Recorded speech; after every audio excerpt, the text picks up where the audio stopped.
All right, everybody. Good morning. We are going live to talk about autism right now. Welcome to our live stream. We are going for the next 2 hours to talk about autism, to answer questions, to build a village, to support each other. Maybe you're autistic. Maybe you suspect you're autistic. Maybe your child's autistic or you suspect your child's autistic. No matter who you are, maybe you're a professional working in this field. Whoever you are, this is the right place for you. We are just barely getting started here. It usually takes us just a couple minutes before the group all starts coming in. I want to invite y'all to be coming in, be tapping on that screen. I'll give myself a little bit of an introduction here, and then we'll go ahead and get started. So a little bit of an introduction about myself is that I'm an autism dad. I have 2 children diagnosed with autism. And I'm fairly new to it. I'm a year into this journey of being an autism parent, but I'm not new to the autism world. I have over a decade of experience working with people with autism and other disabilities. I'm a board-certified behavior analyst. I'm the CEO of a company that serves people with autism throughout the state of Utah. And you will never meet a more passionate person about autism care, about how to encourage autistic people to become the best versions of themselves, and how to help autism parents have the support that they need. So please come on in. We will get started here very quickly. Just be putting those questions in the chat. I'm curious, for all of those just coming in, where are y'all from? Put the state that you're in there in the chat. What state are you in, or what country are you in? Good morning, Jesse. Good to see you. Go ahead and Colorado, Jesse. That's amazing. UK, Nasima. That's wonderful. Just hopping over the pond there. Wonderful. Pennsylvania, Kelly. New York, Anna. So cool. Caitlin's in Scotland. Oh my goodness. Wow. Okay. Yeah, we're global here, you guys. We're global. Wow, Mandy. How to deal with major meltdowns. Sometimes last up to 3 hours. Mandy, let's talk about that. Poland and California. North Dakota, Sam, very cool. UK, Philippines. We got people from all over. Pennsylvania. This is great. Let's talk about meltdowns. Put yes in the chat if you are an autism parent and your child has difficult meltdowns. Put yes in the chat if that describes you. Cynthia, I'll get to that question here soon. I got to tell you, it's heartbreaking to see. And I've been there. Yesterday was a hard day for me with my son who's autistic. And his needs just did not align with what I had to offer. And that led to a meltdown. And it was, I was sick. I was not feeling well yesterday. I'm much better today. And he just was not able to have his sensory needs met. And needed more than what I had to offer. Here's what I want to say first, is that a lot of problem behavior can be communication. If your child is nonverbal or nonvocal, there's a good chance that their meltdown, that their behavior is because they need or want something that they are not able to communicate to you. And so as communication increases, those meltdowns go down. The other part of that, though, is just being able to regulate the body. Are we encouraging meeting those sensory needs? Okay. My son is 3.5 years old, Mandy.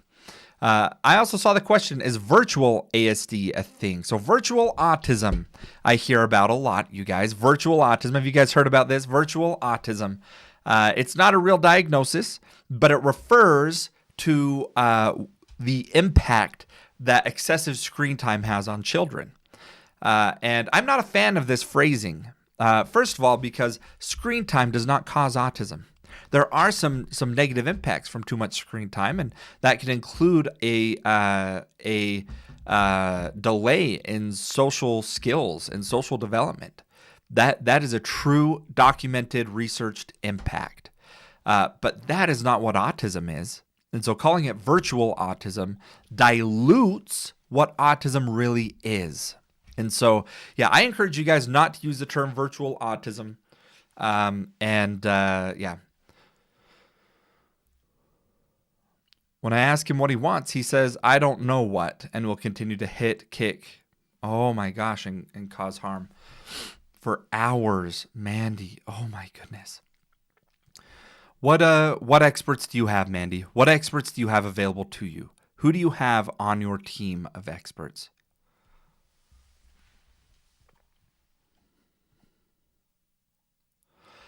The biggest question, what's going to happen to my kids when I'm gone? That's the most scary one. You guys, if you're an autism parent, has that thought ever crossed your mind? What is going to happen to your child when you're gone? We don't talk about that enough, and I think sometimes we don't want to talk about it, but it's something that we do have to talk about, and I will talk about that. Let's talk about that for just a moment, but before I do, I do want to welcome everybody in who is getting started. A little bit of an introduction about what we do this live. For the next few minutes, I go through these questions. I answer all that I can. I do end up missing quite a few questions here on TikTok, but over on the YT platform, I can't say the name of it, but you know what I'm talking about. The YT platform that's linked to my bio. I do answer every question that comes through if you're a subscriber over there. So make sure you subscribe, ask your questions over there if you really want to guarantee that I'll read it. Okay, so I do go live on a daily basis for a couple of hours. I'm an autism parent. I got a couple kids who are autistic. I'm a professional in this field as well. I do ABA therapy. I'm a board-certified behavior analyst. I have a master's degree in autism studies. And I was doing this way before my own children were diagnosed with autism. In fact, I had started my own company, and now we are opening our 4th clinic in Utah. And I opened that company long before my own children were diagnosed with autism. And so I was very passionate about this before, and having children has brought me to view things differently, to where I have a strong passion from both angles. ABA was the hardest job I've ever had, but so emotionally rewarding. Savlove, thank you for working in it. Kale says, is it genetic? Yes, autism, we know autism is largely genetic. And you guys, please go ahead and hit follow if you're not following yet. Autism is largely genetic. I want to talk about what happens after we're gone, though. Do we have autism parents in here? Put parent in the chat if you're an autism parent. Put parent in the chat. If you're an autism parent, put parent in the chat. Tell me if you're an autism parent. I want to see who we got in here. Okay, we do have a lot of autism parents. So if you're an autism parent, I guarantee, or grandparent, I guarantee the thought has crossed your mind, what is going to happen to your child when you're not here? Have you thought about that? Has that thought crossed your mind? Because I know I think about it. I know that's one of those things that keeps me up at night. And so let me tell you what I do to ensure my child is protected in the terrible event that my wife and I were to leave before he's independent, or if he is going to be independent. We don't know. Shanna has the answer, you guys. Shanna says, I have to live till I'm 110. There we go. Guys, don't stress about this. Just live to be 110. This isn't going to be a problem for you. If you don't think you're going to quite make it to 110, then listen to this part of this conversation. You need to apply for local benefits from your state if you're in the United States. There are benefits called home and community-based services, HCBS. Now, in your state, that's not what it's going to be called. It's going to be called something like Developmental Disability Department, DDD, or DSPD, or the regional centers. That it's the department that manages like group homes and things like that. And it's a lifelong service that as soon as you apply for, you get off the wait list, then your child is going to be covered for their entire life. And so in Utah, it's a 10 to 20 year wait list. And so we apply now in the event that he's 20 and he still needs support. HSS in Pennsylvania. Thank you. Every state calls it something different, but every state has it in the United States. You need to be applying for that. And then an ABLE account will enable you to, when your child's an adult, protect their assets while still getting disability Social Security income. All right, you guys. OPWDD in New York. Okay, thank you for sharing that. Yeah, you got to kind of Google it in your state. You put the state and then put HCBS, or say your state and disability services, and look for the group homes. What pays for the group homes? Not that your child needs to go to a group home, but that's the same department that's going to support respite or supported living, where your child lives in their own apartment and people come and check on them. DDD in Arizona. Thank you. Yeah, if you know what it is in your state, put it in the chat. If you know what it is, even if someone else has done it, put it again in the chat. Let's make sure people see it. In your state, what is it called? In Utah, it's DSPD. In California, IHSS. DDD in Arizona. Thank you all for putting that in here. These are the kinds of things that we need to know. Sometimes there are a few states that don't even let you apply until your child's 18. Now, if that's the case, I apologize for this advice so early on. In Utah, you can apply at any age, but they probably won't get off the wait list till they're an adult.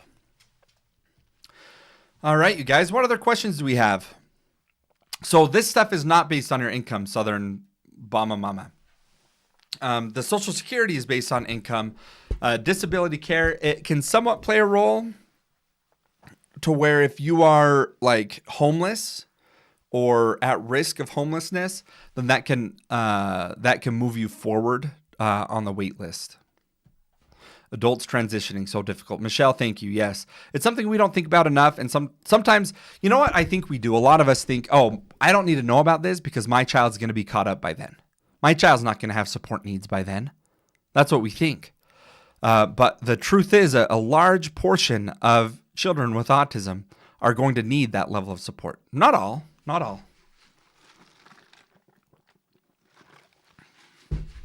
Okay. Thank you all for being here. We are at 4,500 likes. As soon as I get to 20,000 likes, I do go through the autism news of the day. How accurate is an autism diagnosis at 2? Very accurate. They do what's called the ADOS. Is your child already diagnosed at 2? They do the ADOS. It's a standardized assessment, the gold standard for autism assessments. I'm planning to take my son out of school for take education at home. Is this a good idea? Actually, it really depends. Let me tell you when I decide if I should do that. I would decide to do that if my child needed one-on-one care and they couldn't get it at school. If the IEP did not allow for him to have a one-on-one support where they were doing some really intensive skill training, and that's what my child needed, and the school couldn't meet that need, then I'd keep my kid at home and do ABA therapy, and get the one-on-one services. What can I do to prevent it since pregnancy? Okay, good question. How do you prevent autism? There really is not anything you can do to prevent. Let me tell you a little bit about autism, where it comes from. So we know it's polygenic, meaning that there are many genes that interact with each other that can impact how the brain is developed. And we have identified hundreds of genes that play a role in this and impact autism development. You should know that autism is developed in utero. It's something that occurs during early development while pregnant. Now, there are some environmental conditions. It's 80 to 90% genetic. So what about the other 10 to 15%? Well, let me break it down for you. It's environmental during pregnancy. And so there are some risk factors that you should be aware of. Exposure to pollutants, especially automobile pollution and wildfire smoke and pesticides. Those three things are environmental factors. Infection in the mother during pregnancy. Parental age, particularly the father's age, over the age of 40 at time of conception. Premature birth is associated with autism. Marjorie, I don't know. Can I be IHSS provider, caregiver for my autistic child? I stopped working to focus on her. It depends on your state. That's what I'm talking about. These services like that, it depends on what state you're in and their current status and what they offer. I got to tell you, though, all of these services are getting more and more limited due to how tight the budget is right now at the federal level. With the recent budget changes, particularly with the big beautiful bill that lowered how much the federal government is contributing to Medicaid payments, they did that in the name of fraud, saying, "Hey, states now have to cut out all this fraud." then they won't be impacted. But states aren't finding that much fraud. Despite what you're hearing of the few cases that are happening, there's not that much fraud that states are finding. And so what they're doing is looking at cutting services. So I've heard many states looking at cutting these services. I know Colorado cut a lot of the in-home caregiver services. I have friends on here that have their life has been turned upside down because of this.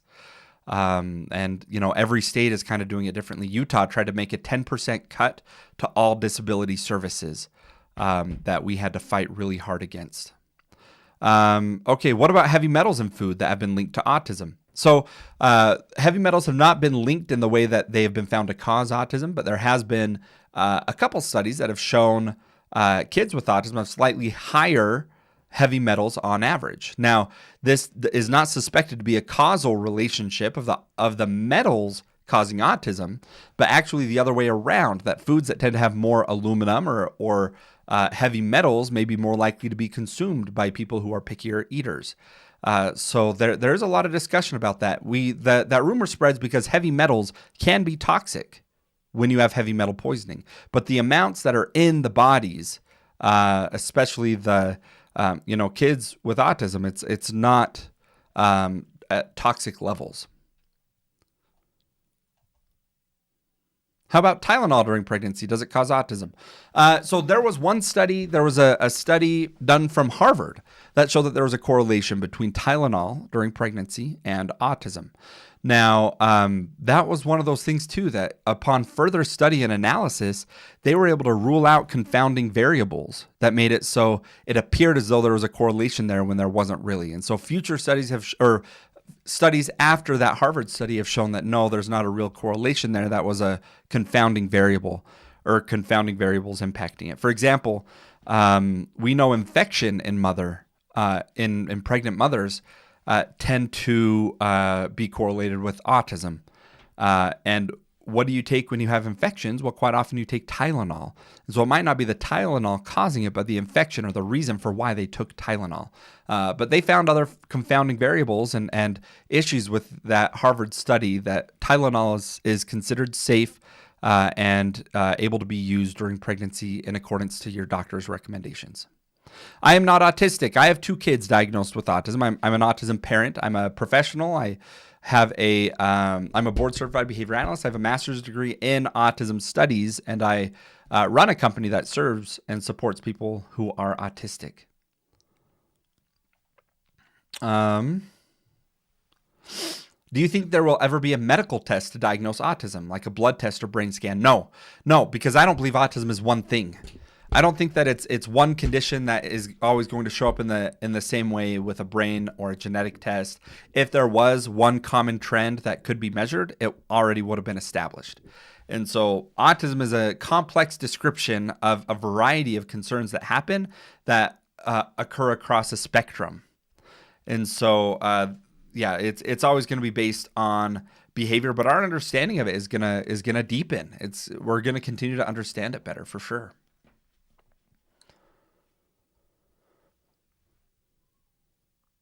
Okay, I'm almost 28. I think I may have ADHD and or autism. How do I go about checking proper checks? Okay, let me tell you, if you suspect you may be autistic, here's what I want you to do. Number 1, if you think you or your child is autistic, the first place to start are free screeners online, but you're going to want to use validated screeners, not just like people that have made their own. For a toddler, you're going to want to use the MChat. For an adult, you're going to want to use the RADS, RAADS. Particularly the RADS 14 is a very rapid way to do it. And if that indicates strong likelihood, you could do the RADS R, which is like 80 questions. All of this can be found free online. In fact, I have them linked in my bio that you can go and check. Now, keep in mind that does not diagnose autism. That informs you on whether or not you should go and pursue an evaluation.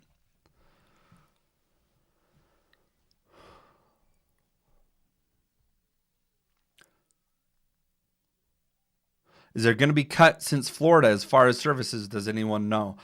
So Florida has been tightening up. They are limiting their ABA network.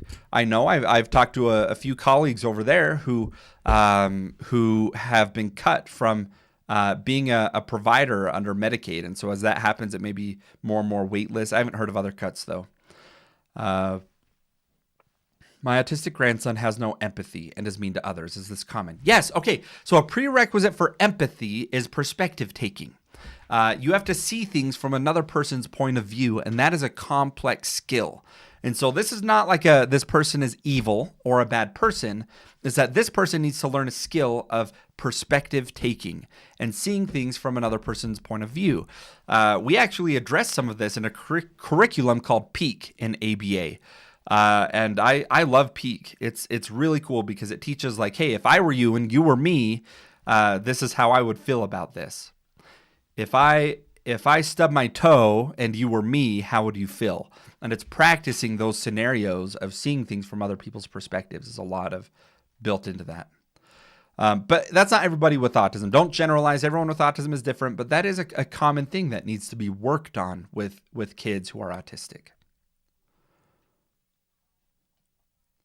My doctor told me women can't have autism? No way. Dwight, are you kidding me? Holy cow, you guys. Women can't be autistic, according to that doctor. That is wild.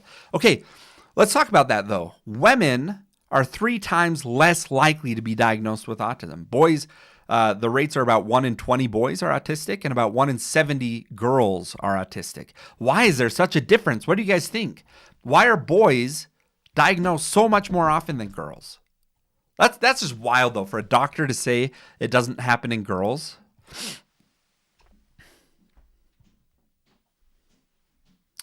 Okay. Hey, I see 2 correct answers here because girls mask and because of medical sexism.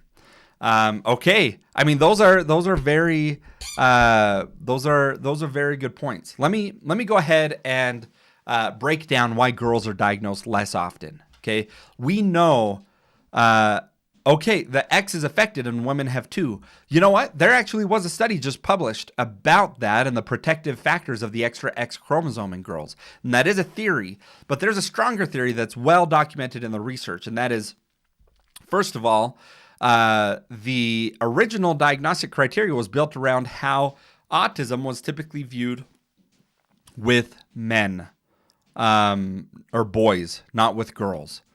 Hold on a second. One second, you guys. 1 second.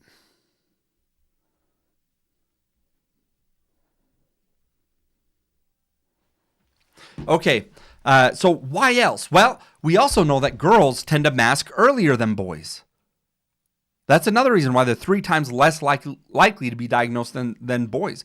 And why are they more likely to mask earlier? Well, there is documented evidence that says that it's because of the how society pressures girls differently than boys. And so have you guys ever heard boys will be boys?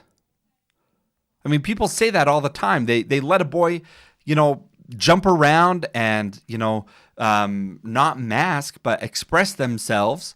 But girls, they say, hey, quit being weird, sit still, be polite.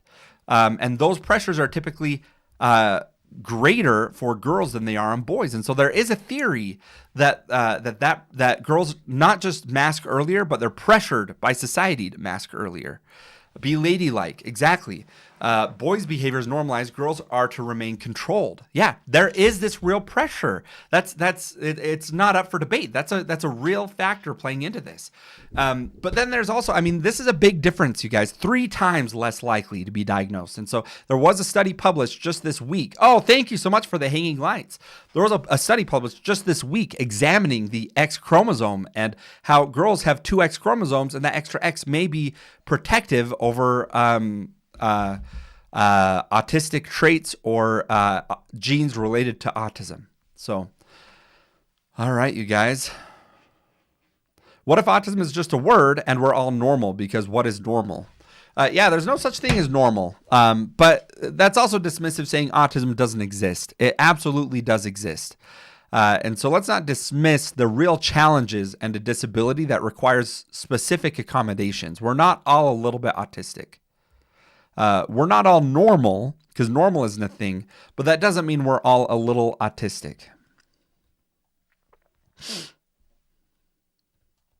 Also, does emotional intelligence in women versus men also contribute? I haven't read research suggesting that, but that's an interesting theory. I'll have to look into that. I'm not trying to be rude to people with autism, but what is autism? Emily Stone, you're not being rude at all. There's no judgment. This is a great question, and you're in the right place to answer that. What is autism? Autism is a neurodevelopmental difference, meaning it's how the brain functions.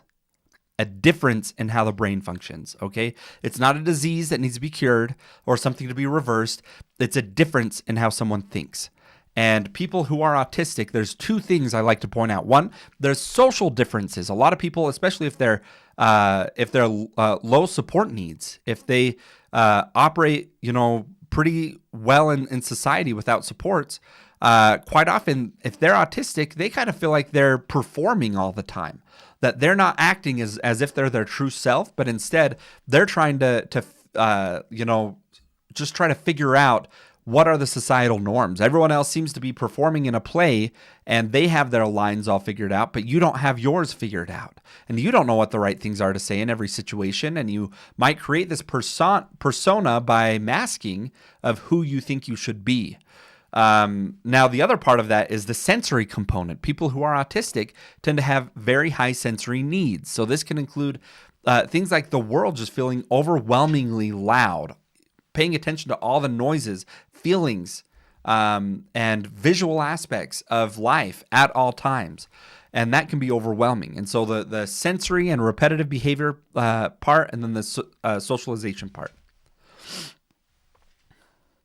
Do you have insights on vetting an ABA institute? Oh my goodness, yes. Okay, if you are a parent of a child who's autistic and they're in ABA therapy, put ABA in the chat. I want to talk about ABA for a minute, of what to look for in an ABA company.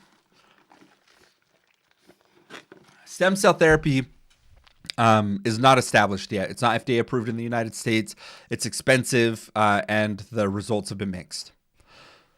Okay, so a lot of people getting ABA therapy or waitlisted for ABA therapy. ABA therapy is one of the recommended therapies to support people who are autistic. There's four. There's speech therapy, occupational therapy, ABA therapy, and mental health therapy. ABA therapy tends to be the most intensive, up to 30 to 40 hours per week that you can be approved or recommended to get. And they focus on developing skills, reducing problem behavior, increasing communication through intensive services. And there's a lot of evidence that shows that really does help people catch up. And so it's incredible. However, not all ABA is created equally. In fact, in the past, there were a lot of really concerning things going on. When I was first trained in ABA, there was a lot of emphasis on getting kids not to mask, or getting kids not to flap their hands, teaching them to mask, forcing eye contact, forcing compliance. ABA was kind of known for that. So if you hear some rhetoric around ABA being harmful, don't dismiss that. That was very true. There was a lot of harm done. There's people with PTSD based on how they received those supports. However, largely today, we know that ABA is effective, that it can change and teach behavior and skills. But the question always should be, should that skill be taught? Right? If you get ABA and they are teaching masking, or they're teaching you not to flap their hands, or overemphasizing compliance, that is a concern. ABA is much better now, though. It's a lot less of that. But as a parent, be mindful of that. So what do you look for? What's the number one thing that I look for in an ABA company? I'll give you just one, okay? The number one thing to look for in an ABA company is, how do they supervise their technicians? When we say they get 30 hours of therapy, that's not 30 hours from a trained clinician. That's 30 hours from a paraprofessional, someone who just graduated high school, probably still learning. I mean, this might be their first job, and they don't know how to work with kids who are autistic, and the training requirements are pretty low. And so what really matters is the clinician like me, who's a board-certified behavior analyst, master's degree, thousands of hours of experience. We are the ones who write the plan and train the technician. So the number one thing to look for is, what does it look like when the BCBA trains the technician? And I recommend in person as much as possible. There's a movement within ABA for all BCBAs want to be telehealth. They all want to be remote and sitting on their iPads watching these sessions happen, where they're not giving hands-on training to the RBTs. And that will result in subpar care for your child typically. So that's my recommendation. Currently working as a BT for Centria. Great. Yeah, Centria is a huge company. And yeah, I mean, you can have remote supervision as well, and it can be okay. There are some people really good at it. But I have found the typical thing is that if you avoid it as much as possible, the technicians feel a lot more supported. The care tends to be a lot better. I dislike telehealth. Oof. Yeah, Russian. I'm with you. I'm not a fan of it. My company, I require as minimal telehealth as possible. There are some circumstances that they got to do something remote like that. But I mean, in person, that's where impacts happen.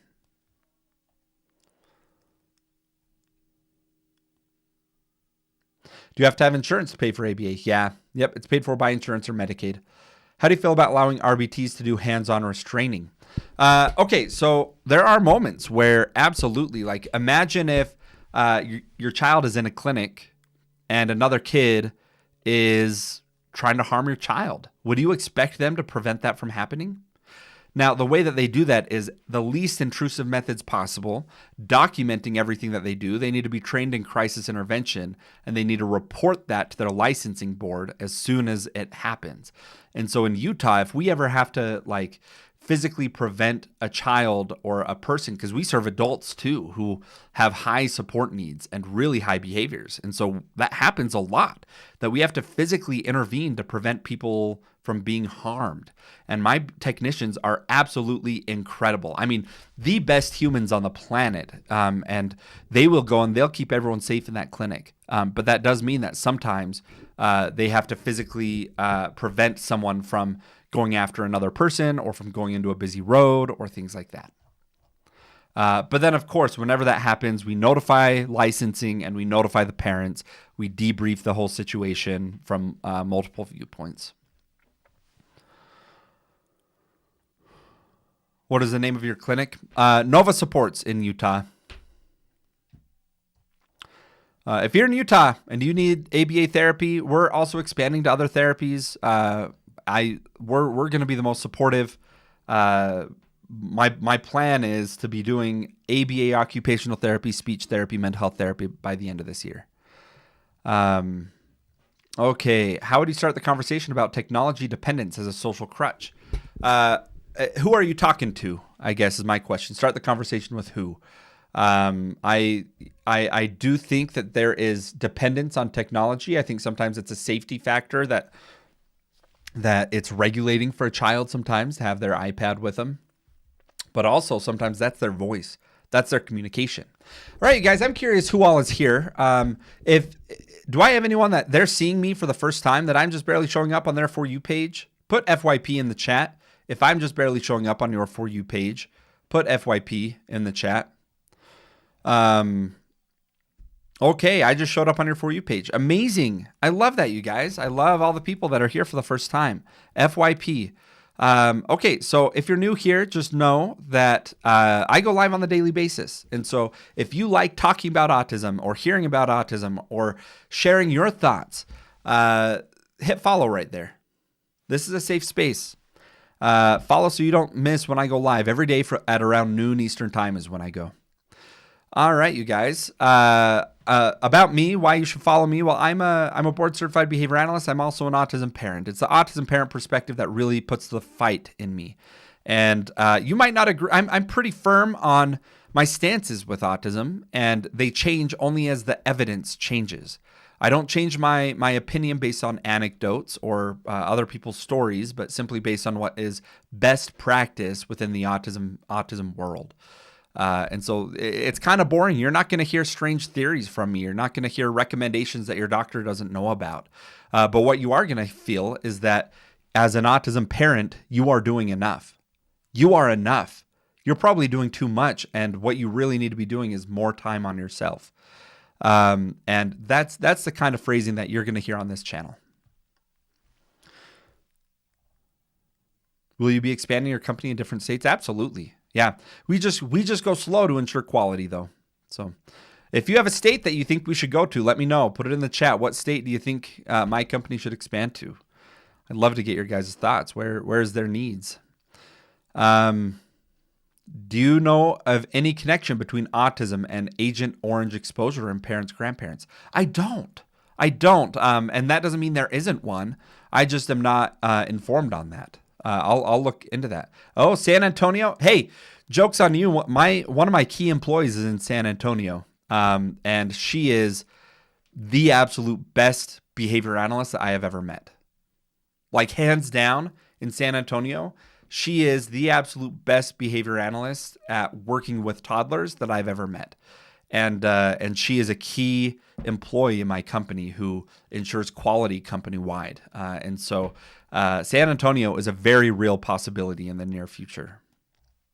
Florida, Kentucky. Guys, I love this. Love it. Any thoughts on leucovorin? Yeah. The evidence on leucovorin right now is mixed.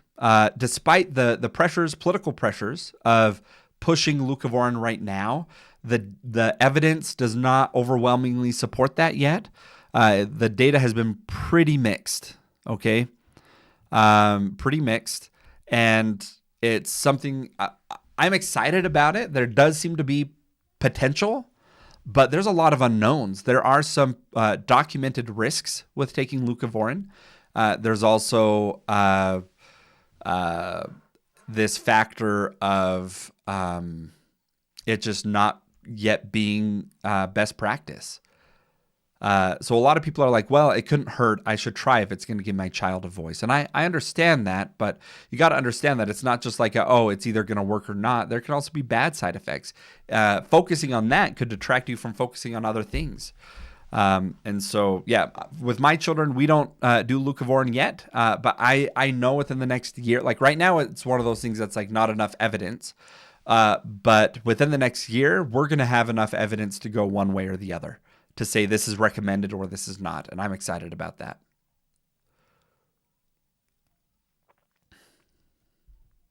My 3-year-old just got diagnosed level 2, a mild intellectual disability. What should I expect? Okay, here's the thing is the levels mean absolutely nothing. Okay, to be able to diagnose level, that's purely based on the opinion of the psychologist. It does not dictate your child's future potential. Okay, please remember that. It does not dictate your child's future potential. It is simply your psychologist's opinion on what level of support your child needs right now. Your child's 3. We don't know what they're going to look or be like in the next 5 years. And so we need to operate as though what we're doing is giving them the best chance at becoming the best, happiest version of themselves. That's all our job is as parents. We're not here to cure autism. We're not here to reverse autism. We're here to support them the most that we can. And so that's one of the hardest things for me is I don't know what kind of support my child's going to need when he's an adult. I just don't know it. We know that 40% of kids who are autistic go to college. We know that those who are nonverbal before the age of 3, the majority of them do become conversational. The vast majority do. But I think it's something like 25% still remain with high support needs, potentially profound autism support needs. And so, like, I can say the statistics all day, but that's not helpful. As an autism parent, I want to know what does it look like for my child? And the sooner that you can say, hey, you know what? It doesn't matter. It doesn't matter what my child can do. Doesn't matter what he can't do. What matters is, have I done everything within my power to support him and giving the loving, accepting, supportive environment that he needs?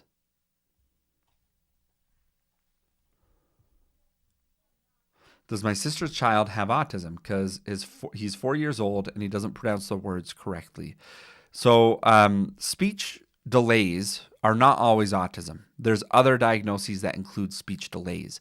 However, many kids who are autistic do have speech delays. And so what I'd recommend is, it's your nephew. So it might not be worth talking about, but if your sister is asking or wanting some advice, I would recommend that they do a screener.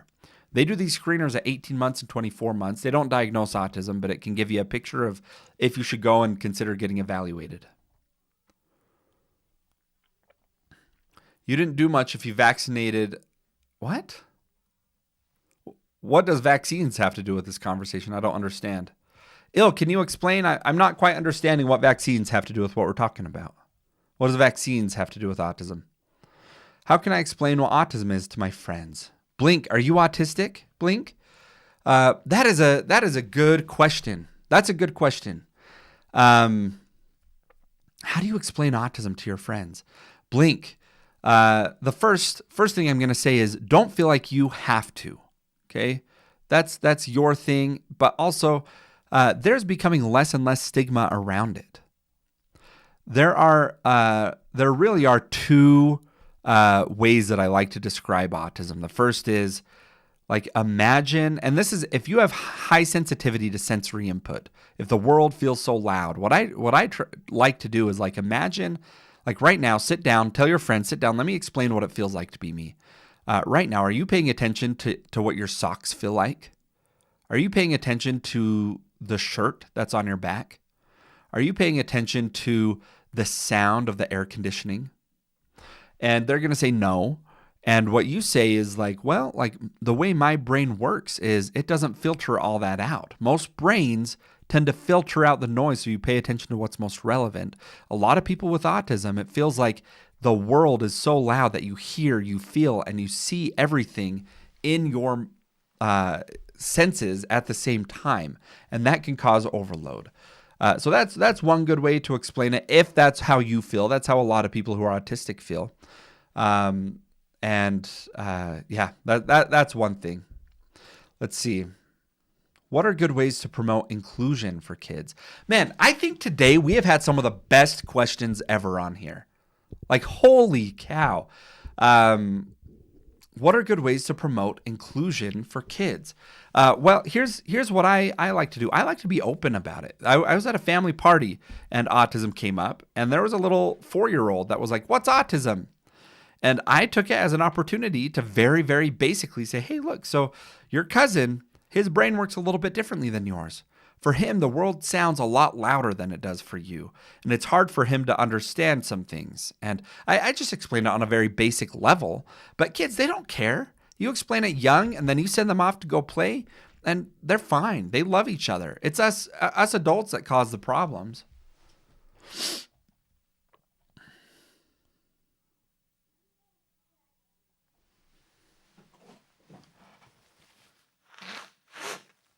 Sorry, guys. Fighting off a little cold. Do you think homeschooling a child with autism, adding social groups, does more harm than good? It depends. Look, my opinion on it is not like anti-homeschool or pro-homeschool. You got to figure out what works best for you. In fact, we're pulling my son out of school. Not because the school is supporting him poorly, but because our family dynamic is making it impossible to do. So his school is a preschool and it's 3 hours a day. But we're pulling him out because his little sister is starting ABA therapy and she's not old enough to go to school. And so, we have 4 kids and we can't go, to 4 different schools every single day for pickup. Logistically, it's impossible. And so, for what's best for our family, we decided to pull him from school for a year. And let him do ABA therapy instead. And, it's like every family situation and what your kid's situation, like you just got to figure out what's best for you guys right now. But the key is your child getting the support they need to become the best version of themselves? And I know for me personally, I couldn't offer that to my child. My wife and we couldn't offer that in home. And so if we didn't have ABA therapy and these other therapies going on, we would want him in school to get those supports there.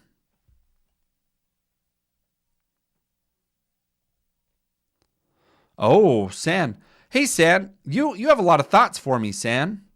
Medicaid fraud for ABA billing for your clinics. How many you got? What are you asking? I'm not understanding what you're asking. We have not engaged in any fraudulent billing. We undergo regular audits and have passed every single one with flying colors. We're extremely ethical. And what that means is, as the owner of these companies, I have yet to pull out a penny of these clinics. I put them all in to do special things for our clients. This is not a money-hungry game. We just support our people and make sure they have a good place to learn and grow. I'm not sure, guys, this creator, Sam, if you go onto his page, I think he's kind of obsessed with me.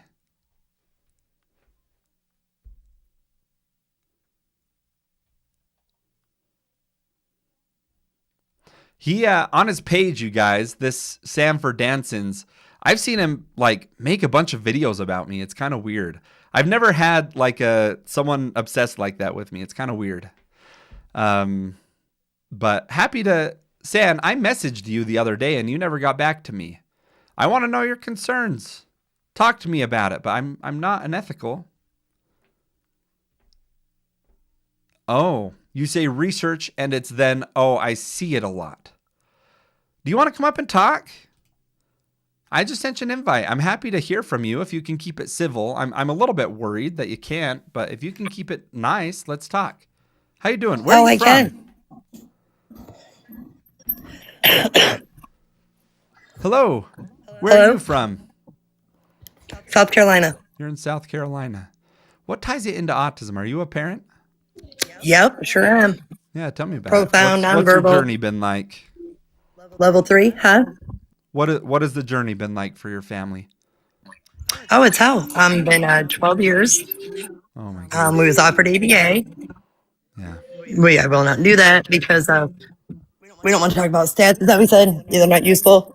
32% in ABA end up getting more mental hospitalized. They end up with PTSD. It's basically beat them into submission, take them away, suppress the stimming. So then when you're nonverbal like my son. Hold on, let's actually cite the statistics here. It's 1.8 times more likely to show PTSD-like symptoms from one study that's been published.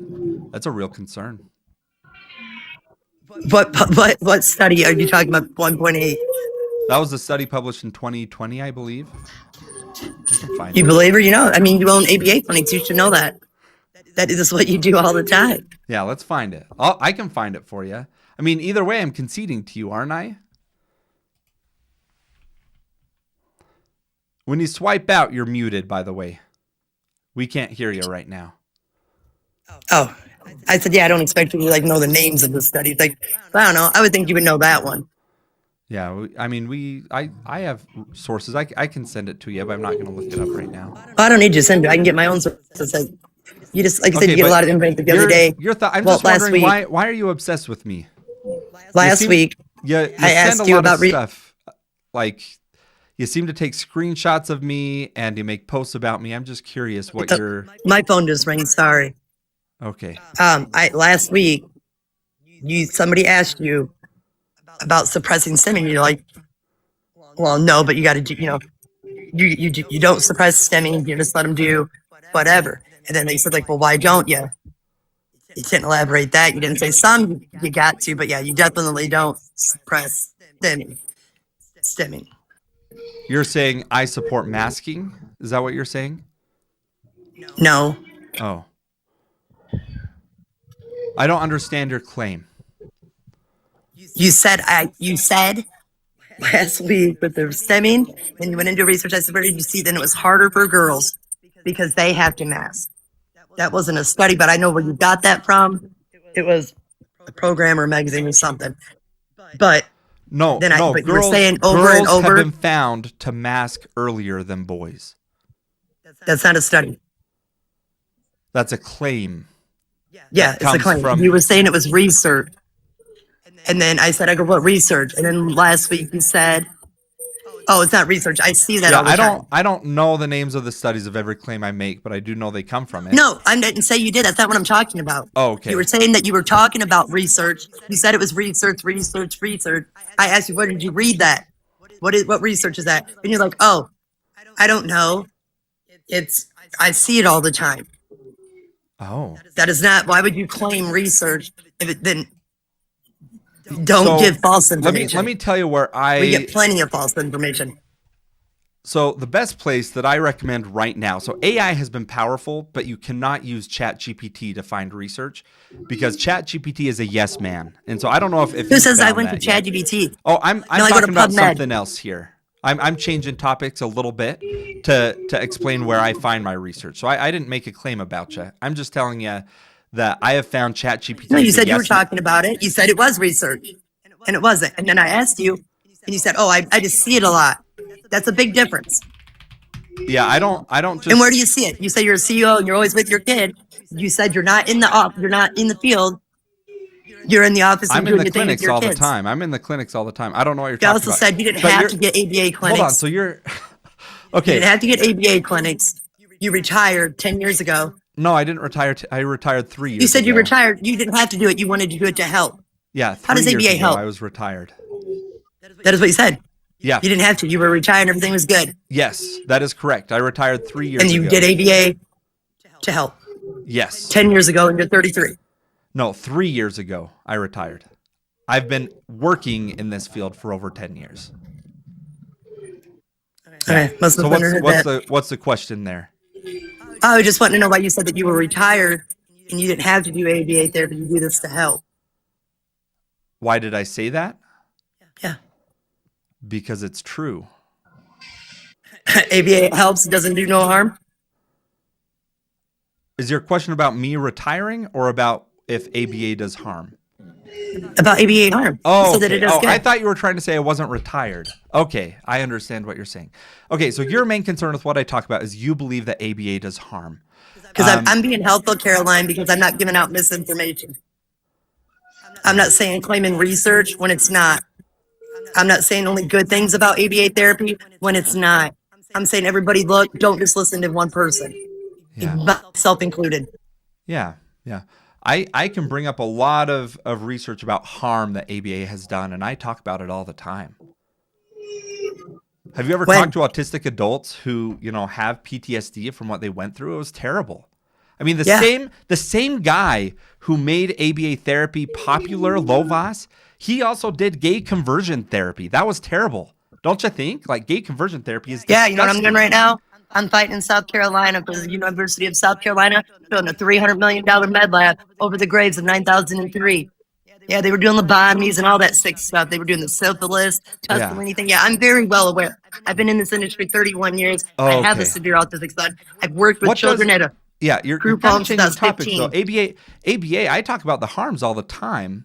But I mean, again, it seems like you only see the old school ABA where they're sitting at a table and using shock tell me your therapy methods for then. kids. I asked you and you wouldn't answer.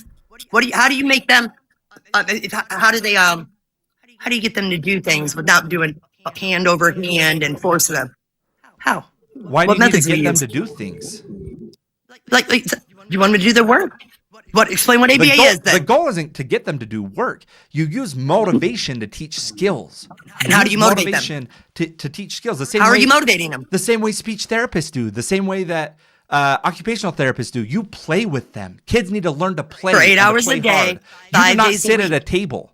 Do you think ABA is sitting at a table all day? Is that what you think? Not all ABA day, is? but a lot of the day. No, They're no. told where to go, what to do. I agree with you. If someone is doing that, I would not let my kid go there. Because That's do you know pretty much why? their It is life. not developmentally appropriate for a 2 or 3-year-old to sit at a table for 6 hours a day. 2 or 3-year-olds need to be playing. Oh, no, all they do day. it for So that's what they do. half hour to an hour at a time. Then they get 5, 10, 15 minutes. No, I don't agree with that. Well, I said, how does an average day go at an ABA clinic? At your ABA clinic? At my ABA clinic, they play the entire day and they incorporate the trials into play. What do they play? And so we have gross motor area, we have fine motor area, we have books, we have a playground. They're playing all day. We got tables so that they can color, but we don't sit and do DTT. Do you know what DTT is? Discrete trial training? Yes. Okay, so discrete trial training is what you're referring to. And that is such a small, lazy way of doing ABA that people hardly do at all. That's all they do with the level 3s. No, I it's guess that's what not. the No, it's progress not. with the ABA. No, it's not. When was the last time you were in an... When was the last time? Yeah, when was the last time you were in an ABA clinic? 6 years ago at the Autism Learner Center that they closed. Okay. Yeah. I'd be concerned. I'd be so concerned if that's what they did with my kid as well. So I understand where you're coming from. That's not very helpful. Explain like a day then. And or for like an 8-year-old. Nonverbal autistic, level 3. What is their day like at your clinic? You play hard with them all day. Play hard.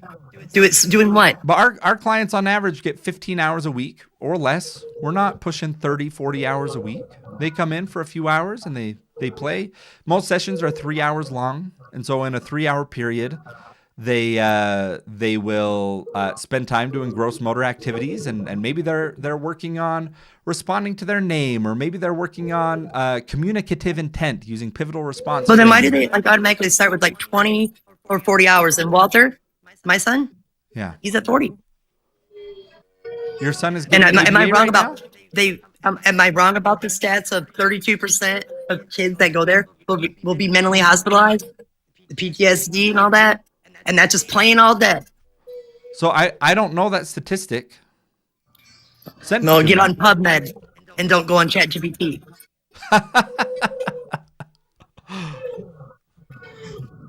What's the study? 32% of people in ABA are hospitalized due to mental concerns. Is that what you're saying? 32% of people that go into ABA therapy will require mental hospitalization. Okay, and what about people who are autistic? Compare that number, and I don't know if it's true, but if What it level? Because it does matter. is that compared to? Is there a comparison to those who don't do ABA? Huh? Is that ABA number? is ABA therapy is successful for some, but it's pretty much null and void for Okay. level 3s. You're It's very traumatic. not understanding a lot of what I'm trying to ask. I feel You're like. not answering anything. Like I said, they play hard. Doing what? Putting holes in the pegs in the door, playing hard to have them sit in a table. What about trying to get them to teach them how to go potty training? Oh And they yeah, think they're gonna, yeah. We the do food toilet aversion training. therapy. That's great. Yeah. And all the regression because they get so overstimulated because it's just too structured of an environment for a profound autistic. Yeah. Okay. I'll let you get back to your little group. Like I said though, just don't quote research and all that if it's not research. If it's not research, just say what you think. And when somebody asks you what autism is, especially you being an ABA clinic owner, CEO, as you said, I would think you'd be able to describe that. I would think you'd be able to describe. You are saying 100 things at once and not Yep. giving me a chance to talk. Do you understand Okay. that? Do you understand how ridiculous this conversation has been? Do you know how to talk to people? Do you know how to have a conversation? Do you know how Yeah. to stay on one topic?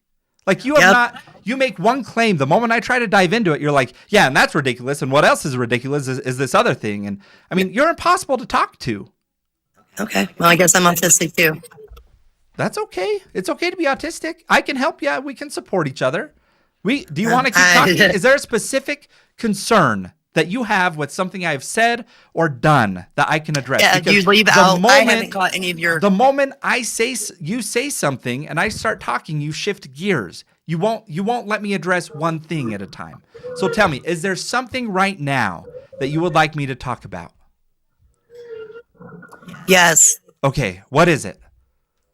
How does a typical day go at an ABA clinic? Exactly what do they do? Okay, so a typical day at an ABA clinic, it depends on the age of the kid. We do have ABA clinics for young children. We 5 for also a have level ABA. 3. Excuse me? 5 years old, level 3 autism. Okay, 5 years old and high support needs. Okay, so how it might look for them, it depends on how many hours they have. If they're there for 3 hours in a day, well, they may spend 30 minutes playing on the playground while they work on trials.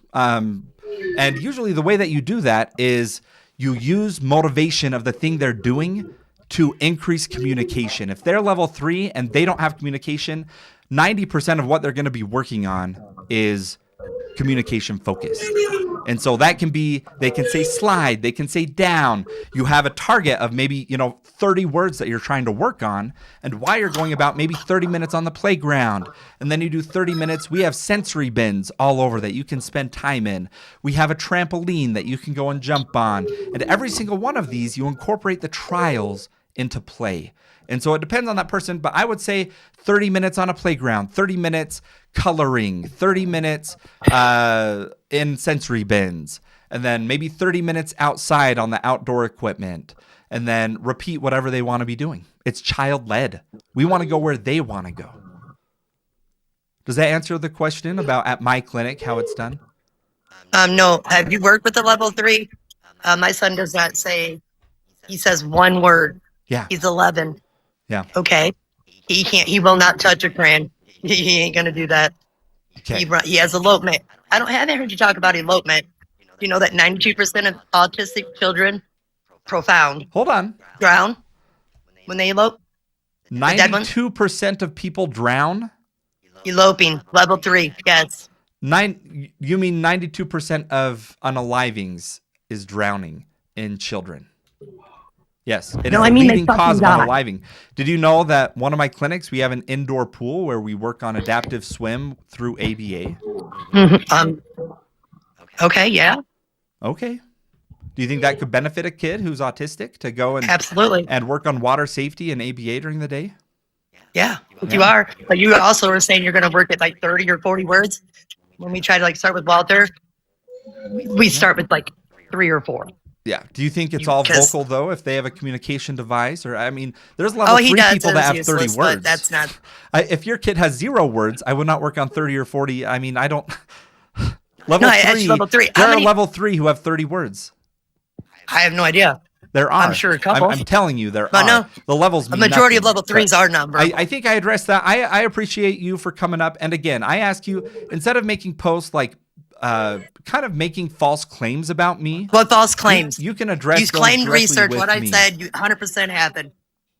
You called me a liar on your page. You are a liar. Okay, what did I lie about?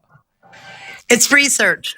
That is what you said. Okay, what are you saying? Oh, I see it. What was the claim that I said was research? You can't explain what hold autism on. is. Somebody just asked Let's dive into it. No, what was the claim that I made that I said was Somebody just asked you what is research? autism. How do you? They asked how to explain it. What is it? Explain it. You want me to explain what autism is? Yeah. It's a neurodevelopmental difference that impacts both social and sensory needs. Yep, and it's on a spectrum at levels. Y'all like to talk about the level 1s and the level 2s, and it's all rainbows. What about rectal digging? What about poop smearing? My son poop What about smears. the fear, like we never sleep because they never do? We're scared to die. The statistics of how horrible group homes are. Yeah. That's what I talk about. No, you don't. Yes. You're like, oh, it's all great. Just let them do what they want to do, and you can't. No. My kid I got fecal door smears. alarms on my door so he can't go nowhere. Did you know that my son fecal smears? 75% end up in divorce because it's so hard, and y'all want to talk like it's fucking rainbows and butterflies? It's not. Not all of them. I don't think this is about you believing what I'm saying is lying. I think No, you really like to quote research, and you only like to talk about the good sides, which makes the people that are like my son invisible. They go in the homes, then they get abused and killed. If you don't believe me, go look up in South Carolina, Nikki Haley, 2015 versus Michelle H. Do you know they started this thing? There's a boy out there now, 11 years old, sentenced at 12, 13 years. Got autism because the lady didn't follow the IEP. Yeah. You know what happens when you said that's the plan that the school sets up, they sign they're supposed to do. This kid, he's autistic. He's going to, they gave him 13 years. Yeah.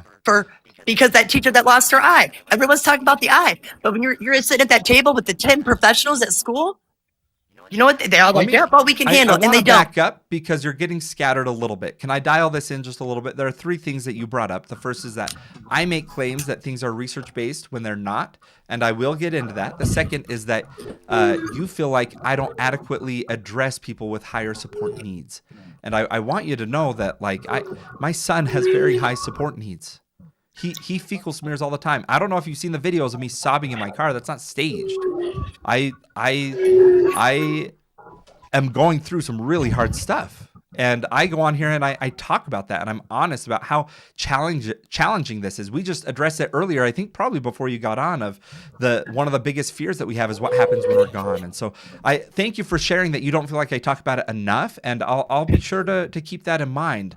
But like I said, by not talking about it enough, it's also like how much you talk up the good parts.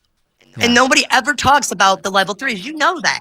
If you have a level 3, you know that. Yeah.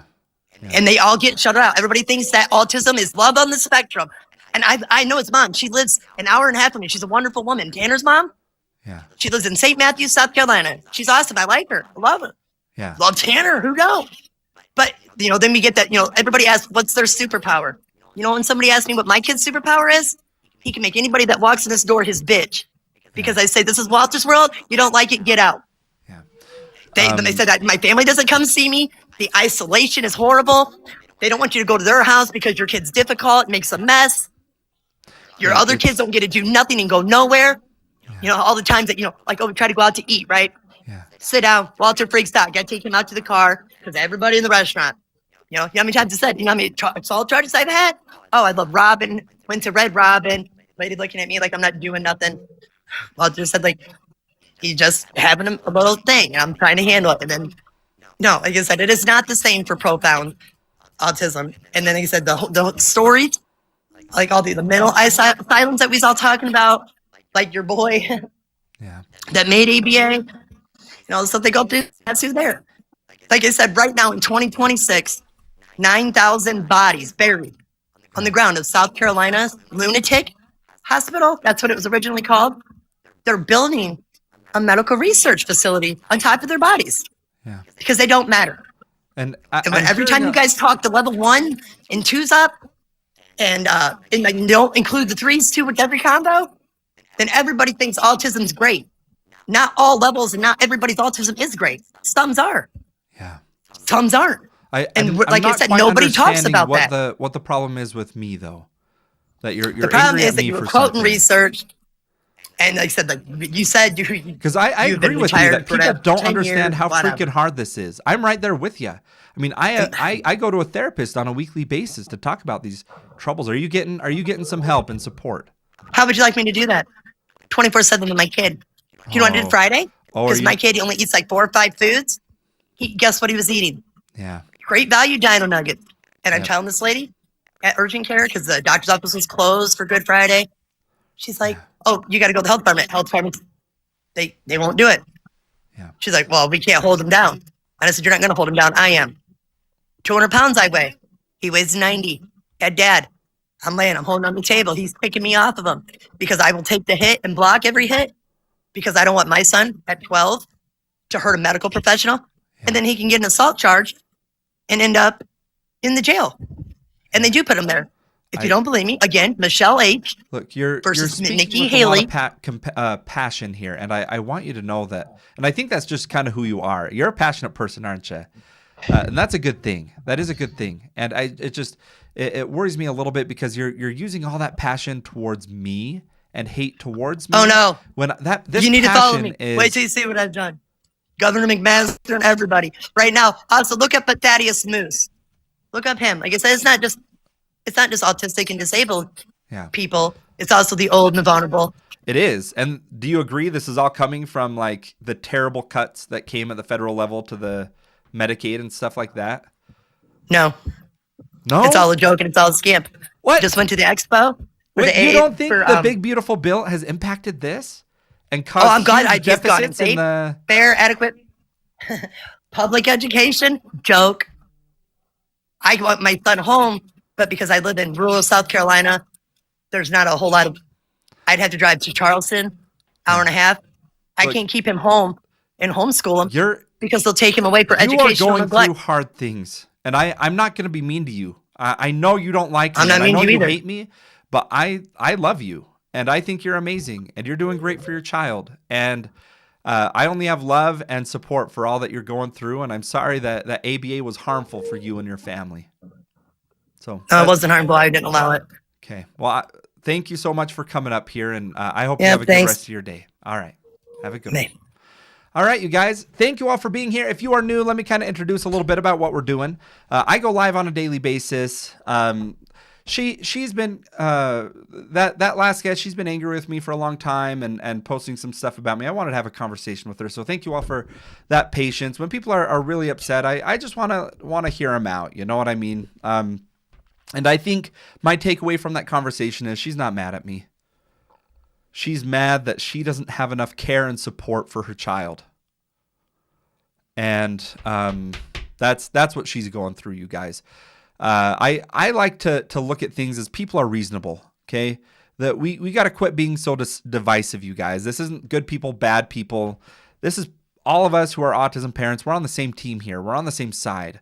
And our kids don't have enough support. They don't have enough care. That's what we do here. Thank you for coming up and sharing your thoughts. I appreciate that. And again, if you have more concerns about me and things that I say, go ahead and DM me your questions and I can clarify to you. So, all right, you guys. Go ahead and continue on with some of those questions. What other questions do you guys have? Go ahead and put them in the chat. A little bit about me if you're just coming in here. I'm an autism dad. I go live on a daily basis. I'm a board-certified behavior analyst, so I do ABA therapy, and I'm the CEO of a company that provides services to people with autism in the state of Utah. And so that's where I'm at. How do I know my son's level? Okay, not everyone gives a level in a diagnosis. The levels are kind of a joke,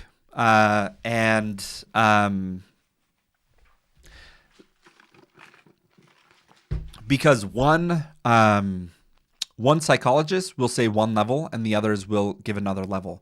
What I'm going to say is that like the difference between level 3 and level 1 is pretty clear. I don't think there's a lot of mixing those up, but going from 3 and 2 and differentiating that and 2 to 1, differentiating that, you get it mixed up a lot. And so the levels don't predict your child's future potential, nothing like that.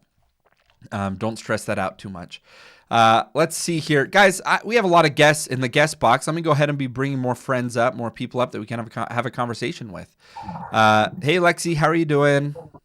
Hi, Kylan. I'm doing good. You did amazing. Oh, thank you, Lexi. I appreciate it. Did you have any other thoughts that you wanted to share with that previous guest? And hello, Josette and Sarah. I let both of you guys up here, and we'll have a conversation. But sorry if it takes a minute. I want to hear Lexi's thoughts here first. Okay. Yeah, I did. So we talk about all of these things on a constant basis every single day, depending on which live you're listening to and who comes up and what their concerns are. That's what we address on this live.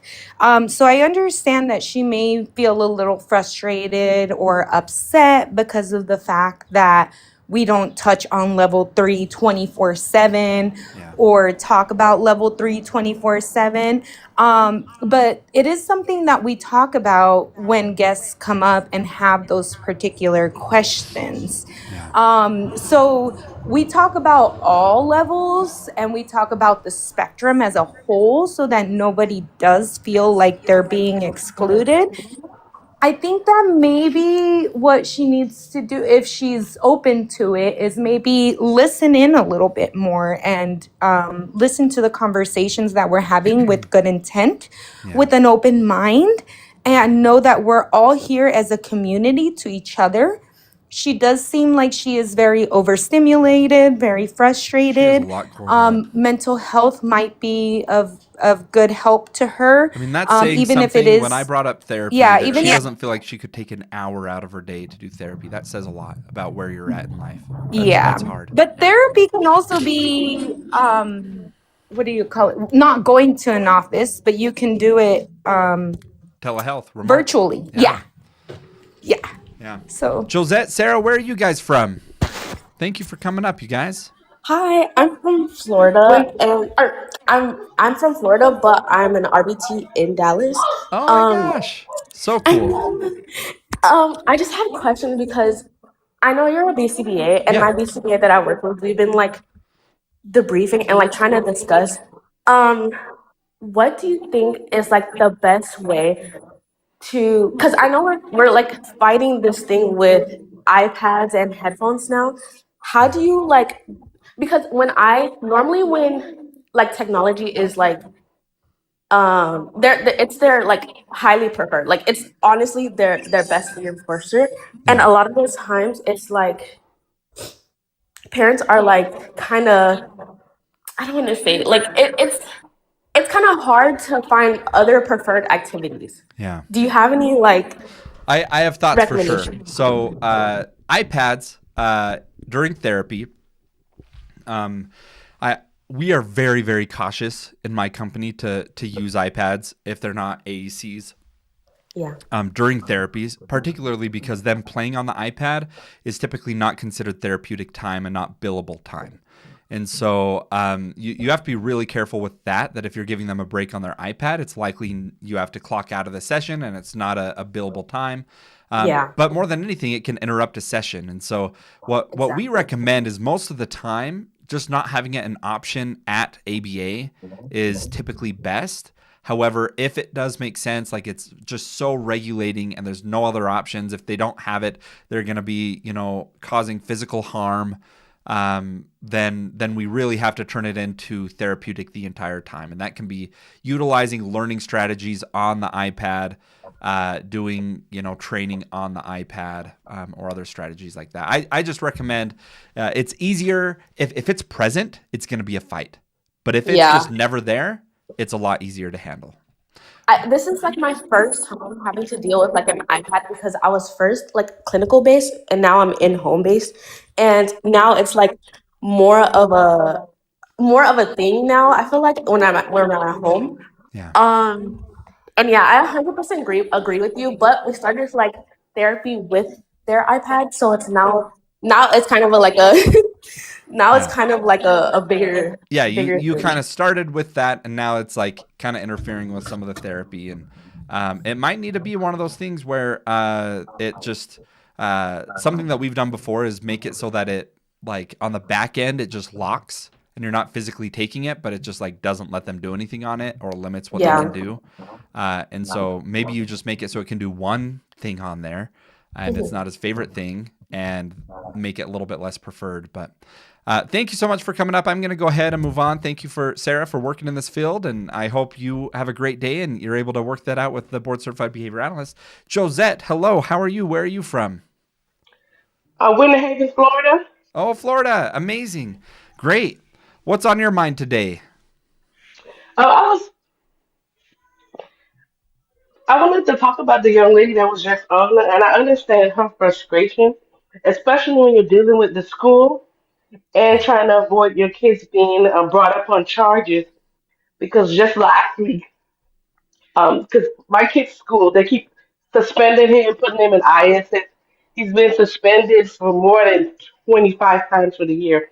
I filed an OCR complaint, and I filed two Department of Education complaint with Florida Department of Education complaints, and they don't care. They keep suspending him. And the last time he was in ISS, they said he tried to jab a few staff and he hit them. And Wow. I didn't even know about it Oh, because the that's hard. principal even talked to me. And then I just see a police come to my house to come and talk to my son because they wanted to press charges against him Yeah. because I've been an advocate for him. So I can understand the frustration, like trying to protect your kid, especially, you know, they do have anger issues and sometimes it's hard to calm them down. And then you send them to a school where staff aren't even trained to deal with the kids that have autism. Yeah. Yeah. Josette, thank you for sharing that. Do you have any other thoughts that you want to share, questions to discuss? Yeah, like as far as like us getting like parents, like I understand you go to therapy, but like Yeah. addressing that more, like what kind of supports we all can Yeah. get, because sometimes it's really tough and very frustrating for us sometimes. It is. So the way I talk about this is so autism parents, when people come to me and they say my kid was just diagnosed, what do I do? My first recommendations to them is not tell them all the different therapies and stuff they need to do. We need to take a step back before that, because this is a lifelong journey that you are going to burn out if you are alone. You need a village. And so the very first step here is building up your village. We have a lot of people who, they have a spouse that's somewhat involved, but they're not sharing the mental load. And so I talk about how do you get your spouse on the same page and sharing this mental load that comes with parenting a child with disabilities. If you don't have a spouse, how do you immerse yourself in the community to where you have someone that you could drop your kids off to on occasion, so you can do something for you? But when I started therapy, my therapist asked me, like, what do you do for fun? And I'm like, what do you mean? Like, I go to work and I am with my family, like that. Those are both things I enjoy. the life I've created. He's like, no, no, no, like hobbies that you do just for you, not for your family. And I'm like, oh, I don't know that I've ever had that. And, since then that's something I've been trying to work on. I picked up golf as a hobby that, I had never like had interest like that. And once or twice a week, I try to go for an hour or two to go and do some me time. And so my recommendations to parents, the number one thing that you can do is surround yourself with a village. If you don't have one, you build it. You go and you immerse yourself with autism support groups in your area. You do meetups. You got to go outside of your comfort zone. It's not going to be comfortable. You're not going to want to do it. It's work, but you build friends. You make friends, and you make it so that sometimes they drop your kids off at your house, you drop kids off at their house, and you're able to go and have time for yourself. And like that's going to help out immensely. That's my thought on it, Josette. Okay, thank you. But my husband is so Caribbean. They don't believe in autism. My parents are saying it's like he has a behavior issue. You need to discipline. I don't understand how to discipline a child with autism. What they want you to do. So it's Did you hard to say have them, your but I husband doesn't believe in autism? no, they don't think that is a problem. They think that the kid just has behavior issues. They think that my son should eat everything. I should force him to eat it. Oh And he no. just likes eating certain things and he doesn't understand it. Like when he was a kid, he had to eat whatever was given to him. Yeah. How old is your kid? 9 years old. 9 years old. And where does he fall on the spectrum? How's he doing? Is he able to communicate well? Does he have words? He can speak, but when he's very nervous, he can't communicate. And he has problems, especially when he's on his medication, because as a medicated going to school, he can't voice his opinion. He can't do anything. Like he just spaced out at school. So that's why I'm so confused as to how did he get in so much trouble at school. Yeah. Yeah. Look, oh my gosh.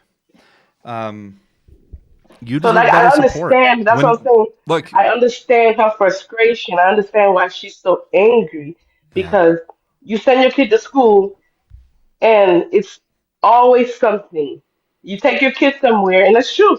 There's some people I can't bring my kids to their house because my brother. Yeah. They don't like my son coming there because he wants to play with the younger kids, and But then they they feel as though he's deny going to then they hurt their deny that kids. he's autistic though.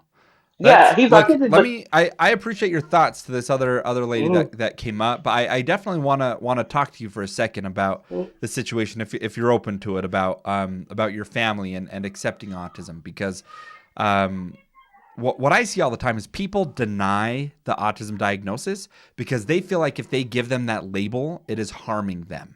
Do you feel like that's where your husband is? That if he accepts that label or puts that label on your child, that's going to do more harm for the child than good?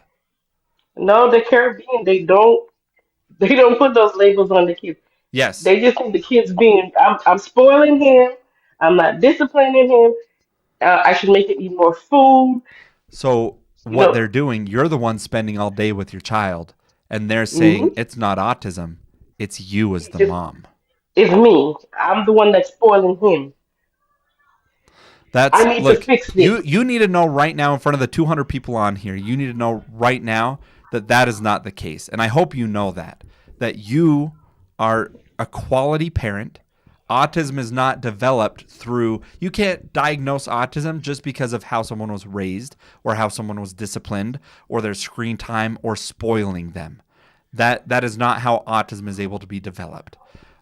And you need to make sure that you know that. Even though the people in your life are not reinforcing that idea to you, the 200 people in here, everyone put hearts in the chat for Josette if you agree with that she is not the cause of her child's autism. It's not your parenting. It's not your discipline. You're the one that knows him the best. And so you went out, you got him a diagnosis, and now the rest of the family is denying this. That is wild, Josette. You're doing amazing, but your family is not supporting you. Your family is not behaving appropriately around this. It's not just the family; it's the school also. The schools they put more stress on me. So frustrating.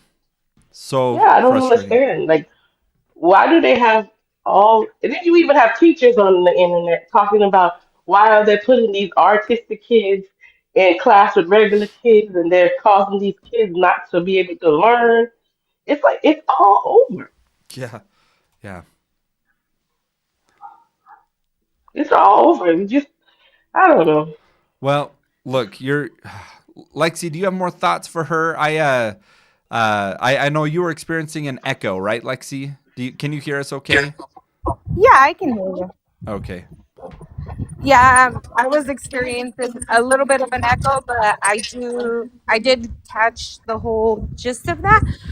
Um, I just want to tell you that this journey is definitely not easy for us as parents. I had to pull my child out of public school recently because of some of the same issues. We understand that not everybody knows or understands autism the way that we as parents do, but you're doing amazing with doing the best job for your child. And that's all you can do is do the best for your child. For my child, it was pulling him out of public school, it was putting him in ABA. It was all of the things that I'm doing for him right now with occupational therapy, feeding therapy, speech therapy. It's a battle. It's a life that we have to live, and you just have to know that as long as you're doing the best thing for your child, that is the best that you can do. And um, all the resources that are available for your child, take advantage of them. Make sure that your child is able to be successful in their own way, not the way that society wants them to be successful, but the way that they are able to be successful to their capacity. Yeah. Lexi, thank you so much. And Josette, just know that you have a village here. If you're not feeling the support from your family or from the school, you feel it from here. You got a couple hundred people here that is behind you, that supports you, and knows that you are not the one who's not supporting your child. And we need to demand that those other people in your life are fulfilling his needs. What I was getting at before is that ignoring a diagnosis of autism, it doesn't help the child. People think, oh, I'm protecting him from calling him autistic. I don't want to say he's autistic because he's just a kid. That is harming the child. Not recognizing and being blind to a disability does not suddenly give that child support. That child has a disability, and what that label does is it gives him access to that support. And so your husband and your family and the school needs to all get on the same page and recognize this child has a disability. He needs support, and we're going to give him that support. So Josette, I feel for what you're going through. Please hang in there. Please stick around. You're part of this village now. Thank you for being here, Josette. Thank you. Have a good day. You have a good day too. All right, everybody. Thank you all for being here. Let's go ahead and check out some of these comments here. Yes, pretend it's not real. The weekly devotion, exactly. That's like so many people try to like pretend like autism isn't real or that the child doesn't have autism, and they think if they just ignore it, the child's going to outgrow it. You don't outgrow autism. Autism is something that impacts the way that you operate your entire life. And when your child becomes an adult and you have withheld getting them a diagnosis or supporting them through their diagnosis, when they're an adult, they are going to resent you for it. When your child realizes they've been autistic their whole life and you as their parent did not get them the supports and services that they need, they will resent you for that. We owe it to our children to support them through this. And to get clarity. That doesn't mean that we go and get an autism diagnosis. We go to get clarity and an evaluation. Maybe it's not autism, but if they have that autism diagnosis, we support them through. We don't deny. All right, you guys, let's see what else we have here. Any other questions coming through? I do have one on the YT platform. That is, you guys, if I'm missing any questions, go hop on over to the YT platform. I don't want to say the name of it, but you know what it is. It's linked in my bio, and you can go over there, and anything you ask in there in the chat, I do read. My son is 23. He has words, but does not communicate back and forth. He can read words, but pronunciation is mostly not clear. Can he receive speech at this age? We live in California. You should. I don't know of any age requirements for it, especially those if they're diagnosed with a disability. And so it depends on the state and the insurance. What you're like, the question here isn't can he benefit from it, because he can. The question is insurance going to pay for it? And you're going to need to call your insurance provider and say, hey, look, this is the situation. He needs this therapy. And I'll give you a little tip here. If you don't want to talk to insurance, all you have to do is talk to a speech therapist and ask them if they can figure it out. And they will do all the heavy lifting for you to get you the support that you need. Okay. Also, in your state, if you receive services through the state, that is what your DDD or whatever your state is called, that is what they are there for. They are there for to look for supports. They are there to help guide you. So if you ever have any questions, that is the actual job of your caseworker. And my caseworker, in my case, has been amazing. He was able to find me all of the therapies that my son needed. Yeah. If you have that, then I would definitely use those resources. Yeah. Thank you, Lexi. Okay. Can anyone tell me if they themselves or their children were nonverbal and now are speaking? It happens all the time, Nana. So we find that the majority of people who are autistic, 3 and younger, who are non-speaking, do go on to become conversational. The majority of them do. It just is delayed. Not all. It is expected that about 1 in 4 kids who are autistic end up meeting criteria for what can be known as profound autism. It's not an official diagnosis yet, but it's often looked at, if they're 8 years and older and have no meaningful communication. The majority of kids, though, especially through support, are able to go on and learn to communicate. Okay.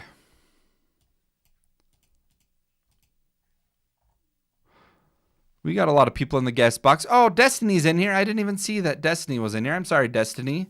Should have brought you up. And we can bring up some more guests too. But Destiny, I'll check in with you first. Then I'll check in on the other people and bring some other guests in. Destiny, how you doing?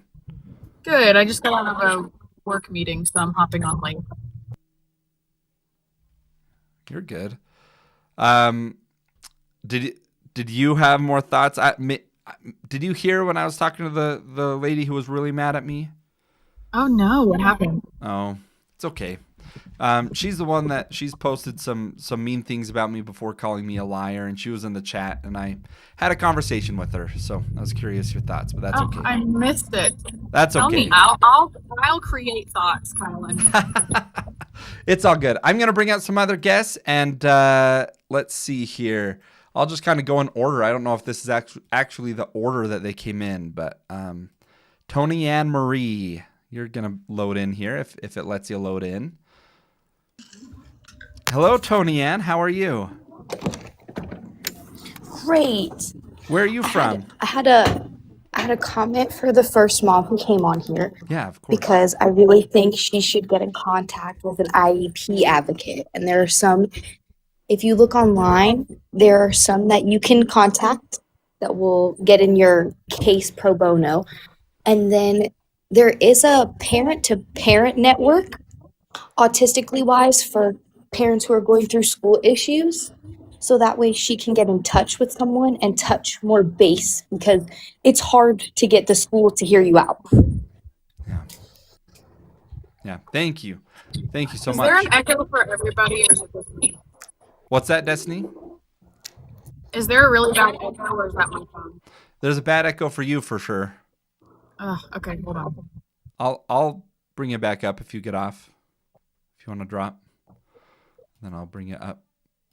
Let's see. All right. Well, thank you so much for sharing that, Tony Ann. I agree. The IEP advocates can help out a lot. Thank you so much for sharing your thoughts. You have a good one, okay? You too. All right, everybody. I'm going to go ahead and be bringing up the other guests here. Let's see.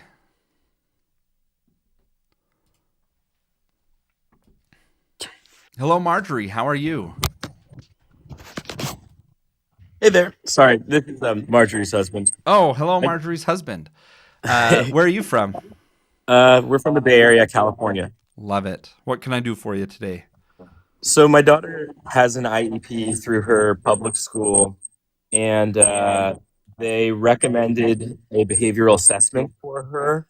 She's diagnosed with autism, moderate to severe, and the behaviorist, district behaviorist, plus the school is recommending basically 30 minutes a month for 2 months as the behavioral assessment. To me, that seemed really light, so I pushed back on it during her IEP amendment meeting, but they wouldn't budge. Is that normal? 30 minutes a month for 2 months to assess her behaviorally? 30 minutes a month. That seems low. Do they already have a behavior plan in place? No. Okay, what I would do is I would ask them if they have behavioral supports. It sounds like your child's going to need a behavior intervention plan, a BIP. And that can take, 10, 15 hours just to develop. And then once it's developed, then it might be, an hour a month or so of maintenance of having a specialist come in and train the teachers and, review the data, things like that. And so I would ask, like, how much time is going to be allocated in the early, because maybe they are planning on doing a lot of that work up front to do the assessment, and then it's just the maintenance after that. But that's what I would ask about, because it should be a lot more to develop the BIP, the BIP. Yeah, they didn't discuss whether they're going to be developing a BIP, just that this was the behavioral assessment, and then they'd go from there. But yeah, I just thought it was really light for 30 minutes a month. Yeah, you can't do much with 30 minutes a month. They're not going to be able to do anything. They need, if they're looking at like anything behavioral, they're going to need to invest a lot of time up front, especially. But maybe ongoing, that's a reasonable amount. But up front, you got to spend a lot more time than that on assessments and developing the plan and things like that. Totally agree. Yeah, talk to them all I about have. it and get clarification, because I'm on the same page as you. Thank you so much. Hey, you have a good one. All right, talk to you later. All right, you guys, I'm experiencing some echoes here. I'm going to look into it on the audio side because I think it's everybody. Are you a lawyer? No, I'm a autism parent. I'm a board certified behavior analyst. I have a master's degree in autism studies. And I've worked with people with autism for a long time. I run a company that supports people with autism. So I don't know everything. And I'm very open when I don't know something, I say it. So should I get FBA before a BIP? Yes, you need to have a behavior assessment completed before a BIP is developed. An FBA is the process. A functional behavior assessment is an FBA. And that is where they go in and they say, what is the function of these problem behaviors? What in the environment is contributing to them? And what skill can we teach them to replace that behavior? And so the FBA is the assessment that they do to then be able to go in and develop the BIP. How do you know if I have autism at 23? Okay, so if you're wondering if you are autistic or if your child is autistic, what I recommend that you do is you